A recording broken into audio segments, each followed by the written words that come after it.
Vamos estar aqui continuando a nossa conversa sobre a medula espinhal, na nossa segunda parte da aula, que como a gente disse anteriormente, é uma parte mais de funcionamento da medula, ok?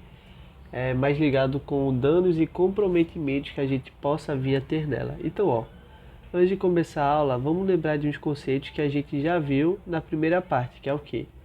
Substância branca são os funículos, não é? O funículo posterior, funículo lateral e o funículo anterior, lembrando sempre a função deles. Funículo posterior está ligado com pede posterior, pede sensibilidade profunda. Funículo lateral ele tem função motora.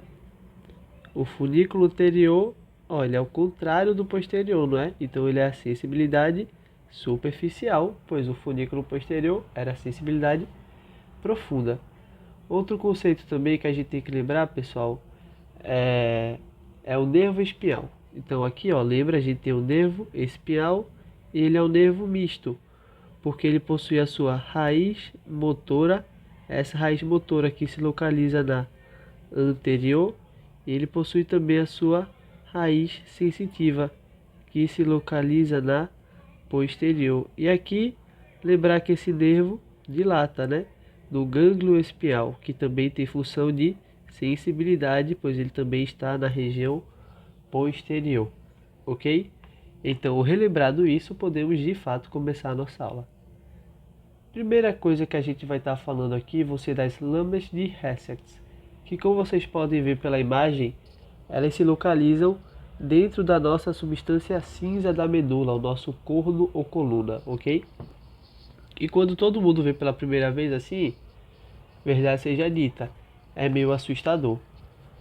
Então, ó, o que a gente precisa saber das lâminas que Alex geralmente cobra, e acho bom frisar, lâminas de Hessex caem muito pouco, ok? Muito pouco mesmo. Quem dava mais era o outro professor da disciplina, que era junto com Alex, mas desde que ele saiu, a frequência, que já não era das mais altas, baixou ainda mais. Mas tem algumas coisas que a gente precisa estar sabendo delas. Ó, quero que vocês dêem uma olhada assim e gravem mais ou menos a localização. Por exemplo, lâmina 10, substância cinzenta peripendimária. Ok? Tá vendo ela aqui? Eu quero que você pelo menos tenha a noção que essa 10 da substância cinzenta peripendimária se localiza no canal central. Tá vendo o canal central da medula aqui? E um macetezinho para lembrar dessa. Substância cinzenta, C de cinzenta, C de canal e C de central da medula. Beleza? Acho que a gente precisa de fato ir para a prova sabendo a lâmina 9, área de motora. Por quê? Porque ela está ligada com a poliomielite. Uma inflamação dessa lâmina gera um dano motor. Então, ó, lembra lá da poliomielite, que é um paciente que apresenta um comprometimento, um déficit motor, uma alteração de um membro. Geralmente ele tem um membro inferior mais desenvolvido do que o outro, ok? Então, falou de poliomielite na sua prova de Alex, escutou, já lembra. Lâmina 9, área de motora. Outra lâmina, outras duas, na verdade, que a gente tem que estar bem atento, é a lâmina 3 e a lâmina 2, que são a substância gelatinosa de Rolando. E o que vai acontecer nessa substância gelatinosa de Rolando? Como o nome está dizendo aqui, ó, é o portão da dor. São cirurgias feitas para fechar o portão da dor. A gente vai entender melhor isso no próximo slide, mas ó, para você entender bem essa substância gelatinosa de Rolando e a área de motor é um conceito que você já viu, que é o que? Lembra? Aqui está a região, ó, anterior e aqui é a posterior, porque isso aqui é a nossa fissura mediana anterior, que já vimos, não foi? Então, ó, daqui sai a raiz motora e daqui sai a raiz sensitiva ao nervo espinhal. Se a gente fosse fazer o prolongamento, ó, essa raiz motora da anterior vai para a área de motora, ok? O que explica que o funículo, que o corno-coluna anterior da medula tem essa questão, área de motora ligada à motricidade. E outra, ó, raiz sensitiva do nervo espinhal, que fica na posterior. vai vir aqui, ó. Então essa região de cornocoluna posterior da medula está ligado com a sensibilidade. O que explica que no cornocoluna posterior a gente encontra as lâminas 3 e a lâmina 2, que é o portão da dor, ou seja, vai fazer um filtramento. A informação sensitiva vem, tá certo? Vamos com calma, vamos falar isso agora nesse slide. Então, ó, vamos entender esse portão da dor, mais ou menos o que acontece. Isso aqui que a gente está vendo é um trato chamado de trato espinotalâmico. Por que espinotalâmico? Porque ele passa pela medula, pela nossa espinha, e ele vai subir para o tálamo, que é essa estruturazinha que eu botei o T aqui. Eu não quero que vocês encuquem com isso tanto, eu só quero que vocês entendam. Quando a gente fala de trato espinotalâmico, a gente fala de questões ligadas à sensibilidade, ok? Então, ó, se a gente fala de sensibilidade das lâminas de Hessex, a gente está falando da sensibilidade ligada à dor. A gente fala da lâmina 2 e da lâmina 3. Então vamos entender o que acontece. Aqui, ó, o nosso amigo, nosso camarada, teve o seu dedo perfurado por um prego, né? Vamos lembrar do exemplo lá da introdução, Alex botando os alfinetes e se furou com o alfinete. Então ele teve uma informação aferente, uma informação sensitiva. Então a gente vai ter 3 neurônios: o neurônio de primeira ordem, o neurônio de segunda ordem e o neurônio de terceira ordem, ok? São 3 neurônios que compõem essa via. Então, ó, a informação vai sair da nossa periferia para o nosso centro, que aqui está representado como a medula espinhal, através desse neurônio de primeira ordem, ok? Então, ó, veio aqui, ó, para o nervo espinhal, que é misto. Esse nervo espinhal filtrou a informação sensitiva. Então, ó, aqui está a fissura mediana anterior. Então, essa região aqui é a região posterior, ok? Então, esse neurônio seguiu aqui, ó, para o nosso gânglio espinhal, aí passou pelo nervo espinhal e tá vendo que ele está entrando aqui. Essa região onde essa informação sensitiva, essa informação de dor, entra na medula, é a nossa lâmina 2 e 3, é a substância gelatinosa de Rolando, é o portão da dor. Acho que vocês conseguiram compreender mais ou menos que a gente fez um link de informações da primeira aula com essa informação agora do portão da dor, ok? Então esse portão da dor ele filtra a informação aqui e faz com que ela, ó, passe aqui pela medula, tá vendo? Cruze e ela faça uma ascendência em direção ao neurônio de segunda ordem, aí vai para o nosso tálamo e do tálamo vai para o nosso córtex cerebral. Ok, pessoal, então esse aqui é mais ou menos não, é o trajeto do nosso trato espinotalâmico, que a gente vai detalhar melhor nas próximas aulas, mas por enquanto grave. É um trato ligado à sensibilidade, ok? A gente está vendo ele por conta do portão da dor. O primeiro neurônio vai da periferia até aqui, ó, substância gelatinosa de Rolando. Aí o segundo neurônio vai da medula, cruza na medula, tá percebendo aqui? E vai até o tálamo, e no tálamo vai para o córtex.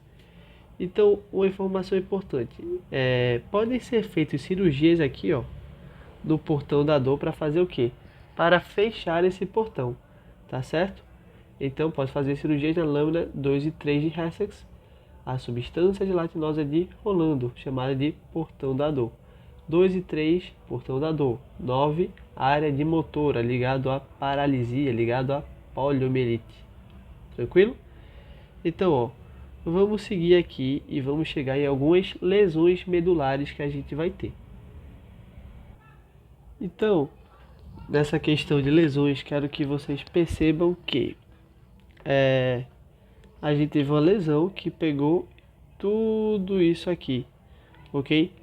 Pegou a parte posterior da medula, lesionou quem? O nosso funículo posterior, que é subdividido em fascículo grácil e fascículo cuneiforme. O celular aqui decidiu aparecer para fazer parte da aula também. Então, ó, se a gente tinha o funículo posterior ligado à sensibilidade profunda, desse quadro de uma lesão posterior à medula, a gente vai ter a lesão da sensibilidade profunda. Então a gente vai apresentar isso aqui, ó. A gente vai ter perda da propriocepção, que é uma sensibilidade profunda, a gente falou isso na primeira aula, perda do tato epicrítico, perda da sensibilidade vibratória e a perda da estereognosia. Então aqui, para ficar mais fácil para vocês, ó, lesão nessa região aqui posterior, ok? Nosso funículo posterior. E tem um alfinetezinho perdido aqui, porque toda vez que a gente falar de neurosífilis, toda vez que a gente falar de tabes dorsais, lembre, é uma lesão de funículo posterior. Então a gente fala desses comprometimentos aqui. Se atentar principalmente à estereognosia, porque já teve algumas questões da prova teórica de Alex e que ele falava que o paciente e tal foi comprometido com neurosífilis e perguntava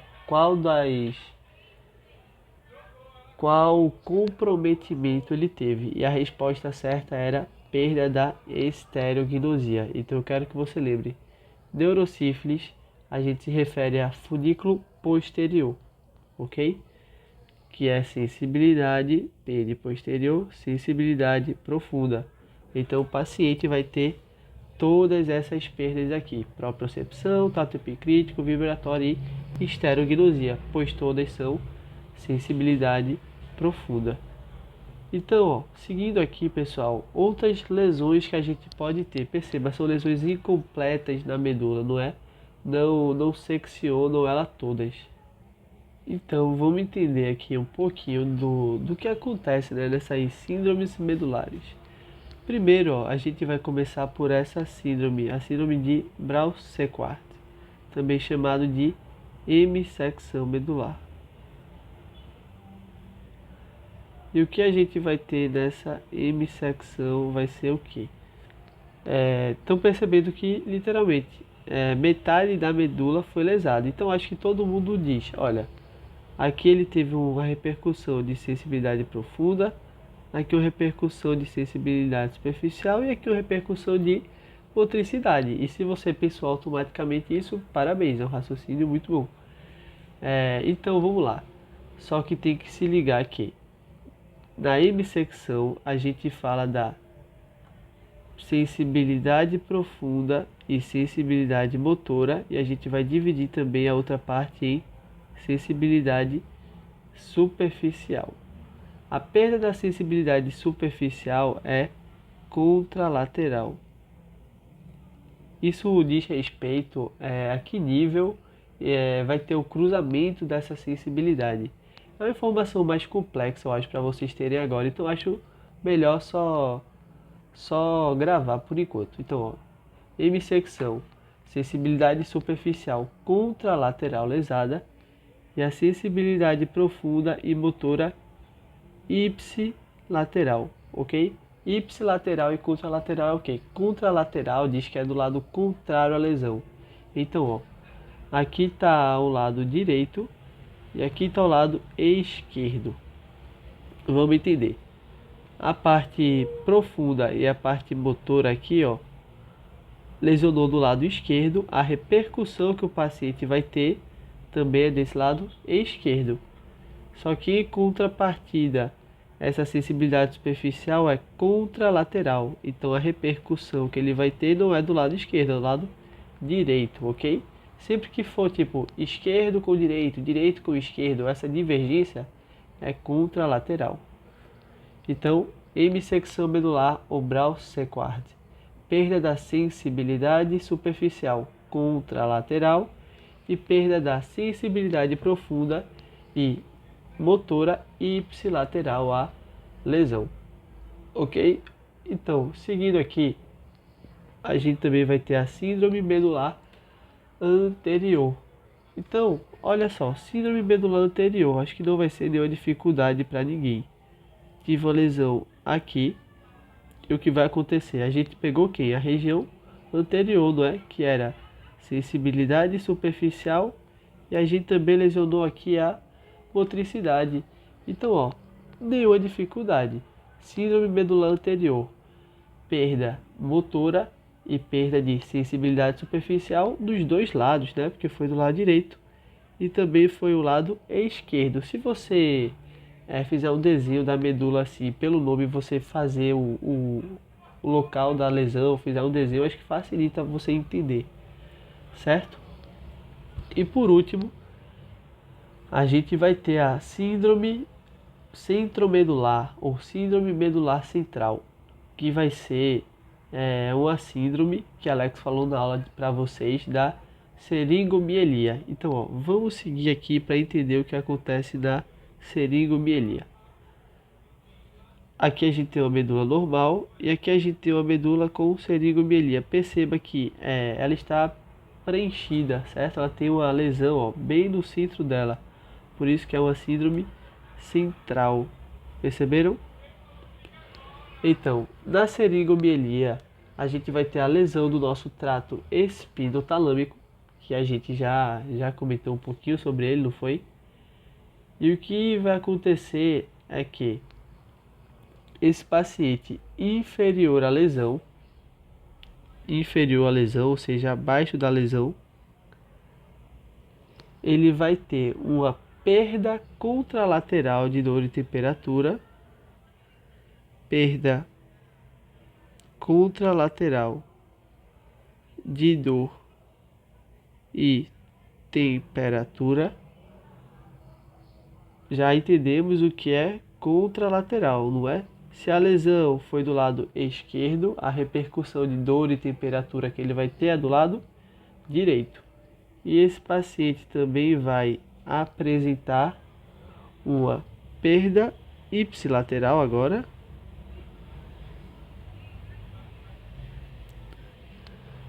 de tato, pressão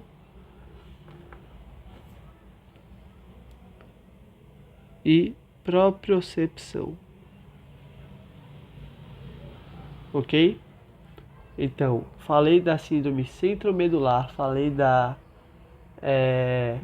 seringomielia. A gente fala que inferior à lesão, ele teve uma perda contralateral de dor e temperatura.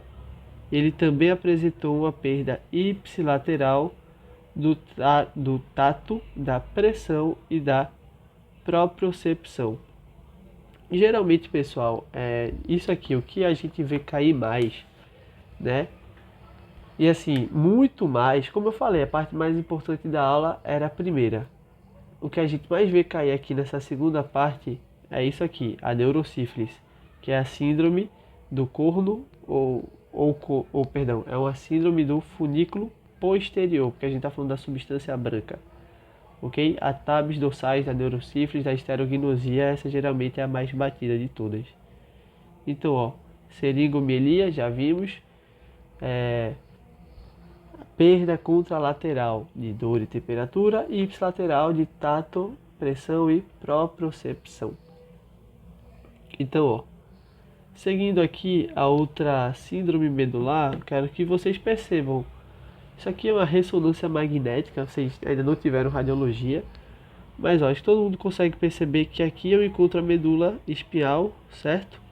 Lembrando novamente, ela acaba a nível de L1 e L2, então aqui ó, nesse nível, onde eu acho que todo mundo percebe que tem uma lesão, a medula já acabou, então a gente está tendo uma compressão.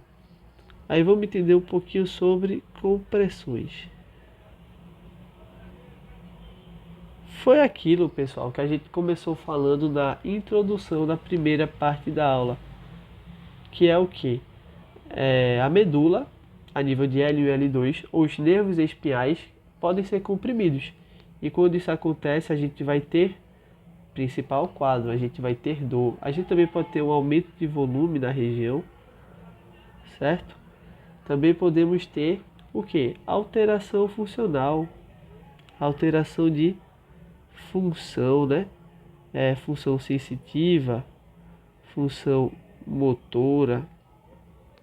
Outra questão também é disfunção O que eu quero falar com disfunção é o paciente que passa a apresentar incontinência urinária, incontinência fecal, ou seja, ele não consegue mais segurar o xixi nem o cocô. É muito comum numa síndrome chamada de síndrome da caldequina. E a síndrome da caldequina é isso que a gente está representando nessa imagem. Porque a gente pode ter a compressão tanto medular até o L1 e L2, e a gente também pode ter uma compressão desses nervos, a síndrome da caldequina, ok? Então, se eu faço uma compressão, eu espremo a medula, eu espremo os nervos, o paciente vai ter dor, ele vai ter alteração na questão funcional. Outra coisa também, pessoal, a gente pode ter uma transecção da medula. O que é isso? É literalmente a gente... Vou fazer uma transecção aqui. Peguei e cortei a medula. Então, o que acontece? Daqui para cima tá tudo ok, tá tudo funcionando absolutamente normal. Mas daqui para baixo aí tá o problema, porque tudo isso aqui é perdido. Concorda que, vamos lá. Vamos supor, se eu não me engano, isso aqui é um útero, ok? Vamos supor que eu tinha um nervo que inervava esse útero e ele ia vir aqui e ia subir em direção ao nosso cérebro. Concorda que ele está passando aqui, não é? Aqui em vermelho. E eu seccionei dessa região, então ó, essa informação foi perdida. Como eu perdi essa informação, eu também perdi a informação que ia seguir.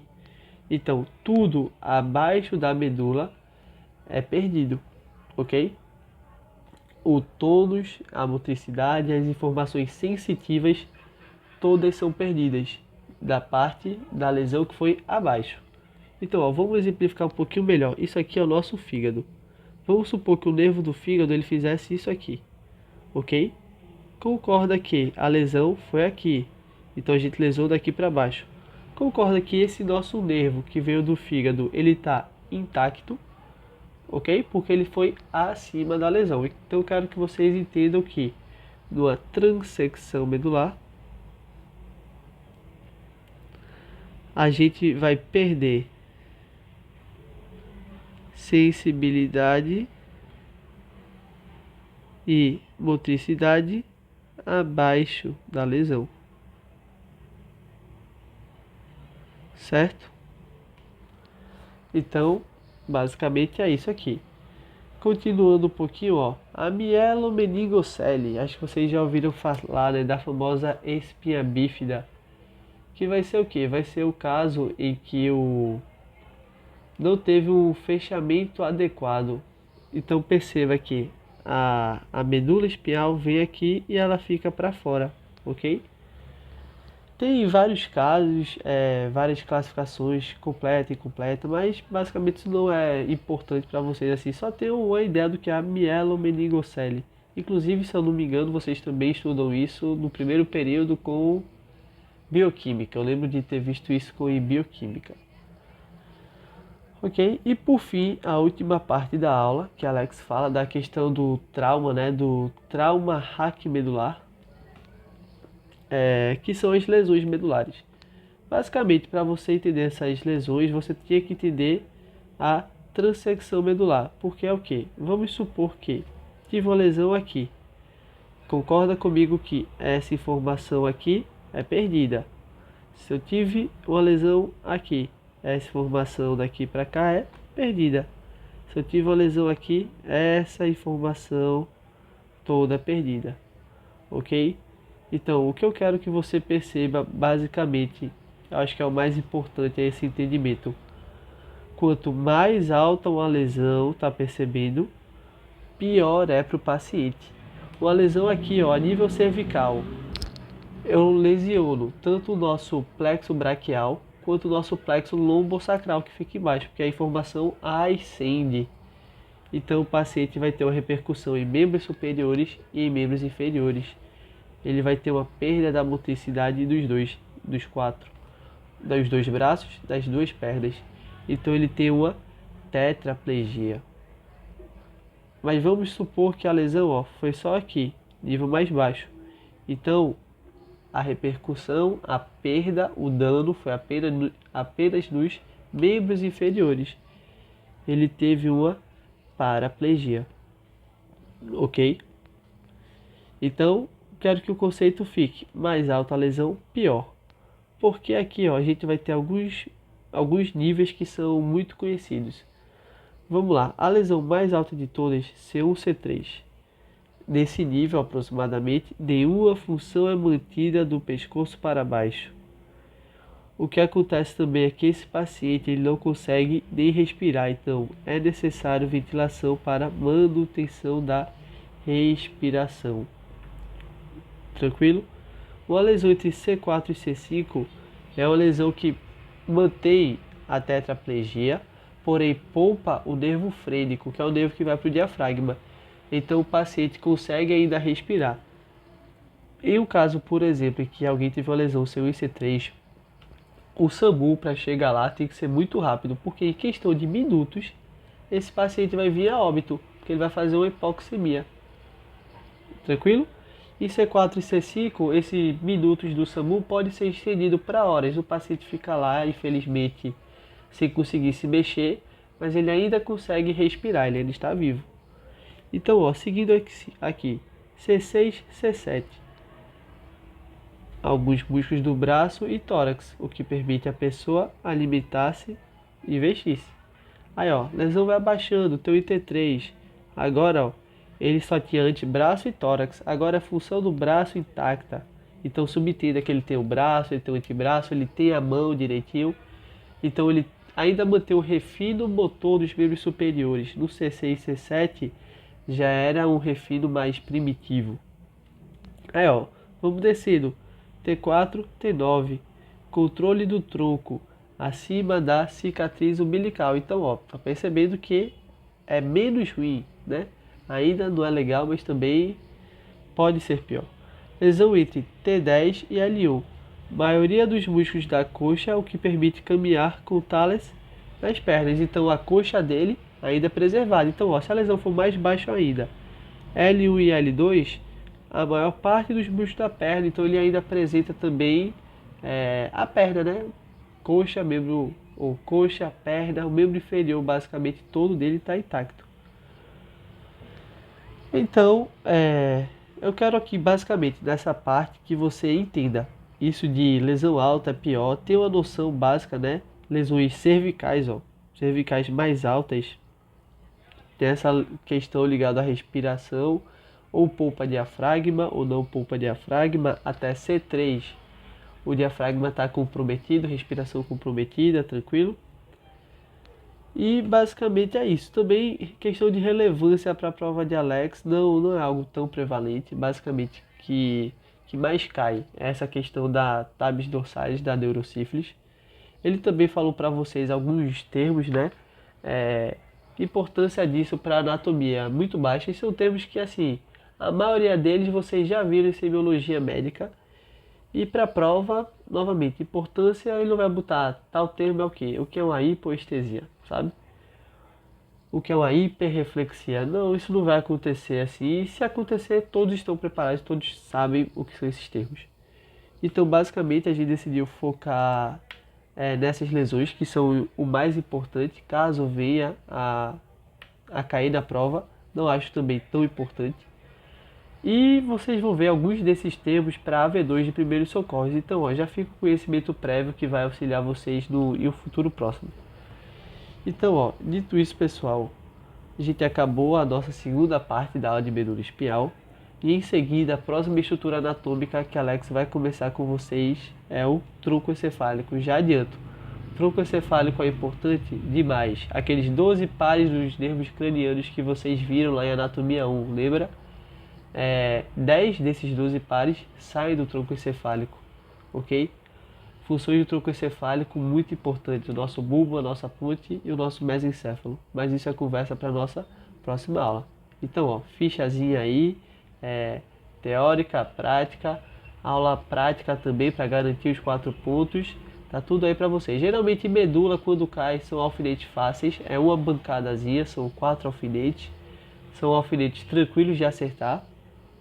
E na teórica, geralmente em torno de 1 a 2 questões. Então, ó, são 2 pontos fáceis, aproximadamente, que você consegue garantir com a aula de hoje, tá certo? Então é isso, bons estudos para todos.